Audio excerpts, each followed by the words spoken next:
गरीब दर्जी बहू पर बारिश का कहर।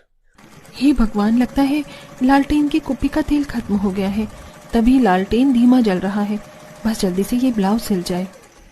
ऐसा बोलते हुए दर्जी बहू आंखें गड़ाए हुए ब्लाउज। बिजली चमकती तो कभी बादल गरजते। एक तरफ जहां दोनों सास बहू रमेश को ढूंढ रही थी, तो वहीं रमेश सड़क पर झूम झूम के नशे में नाचता हुआ चल रहा था।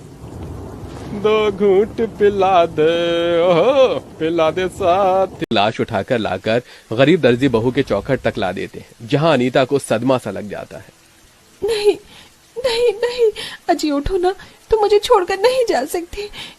क्या मिला तुझे, बोल क्या मिला? ऊपर वाले जाते हैं, घर में खाने के लाले पड़ जाते हैं। माँ, मुझे बहुत जोर से भूख लगी है, कुछ खाने को बना दो, 2 दिनों से कुछ भी नहीं खाया है। क्या बनाऊं मेरी बच्चियों, घर में एक अन्न का दाना नहीं है। कोई नहीं, मैं देखती हूँ। वो तुम्हारी हेडेक है, लेकिन तुम्हारी वजह से मेरे महंगे महंगे 2 कस्टमर छूट गए, इसीलिए मैंने तुम्हारी जगह नई दर्जी को रख लिया है। अब तुम्हारा कोई काम नहीं, निकलो, क्योंकि तुमने मुझे टेच किया था, एकदम से चली गई। तभी 5 साल की पारुल लिपट कर सिसक सिसक कर रोने लगती है। माँ, मकान मालिक ने हमको घर से निकाल दिया। क्या हुआ माँ जी, घर का सामान बाहर क्यों पड़ा है?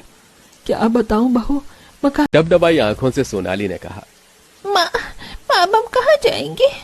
जहाँ नसीब हमें ले जाए। शायद इस घर में हमारे इतने दिन का ही दाना पानी लिखा था। जहाँ एक तरफ अमीर तबके के लोग अपने पक्के छत के नीचे बैठकर बात भी मांग रहे हैं, कहीं बात नहीं बनी। हे भगवान, ये ऊपर वाला तो हम पर इस बारिश के मौसम में कहर तोड़ रहा है। अब क्या होगा?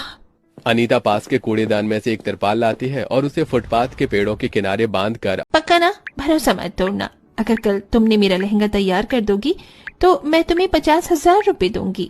ये सुनकर उस गरीब दर्जी बहू की आंखें चमचमाने लगती हैं। क्या सचमुच? अगर इस लहंगे को मैं सिल देती हूँ तो आप 50,000 देंगी? पर छत भी नहीं, वो गरीब इतने बड़े ख्वाब कहाँ से देखेगी? ख्वाब छोटे बड़े नहीं होते, बल्कि टैलेंट होना चाहिए। मिराया अनीता को ताकत का जज्बा दे जाती है। मिले पैसे से वो रहने के लिए पक्का बड़ा सा किराए का घर लेती है।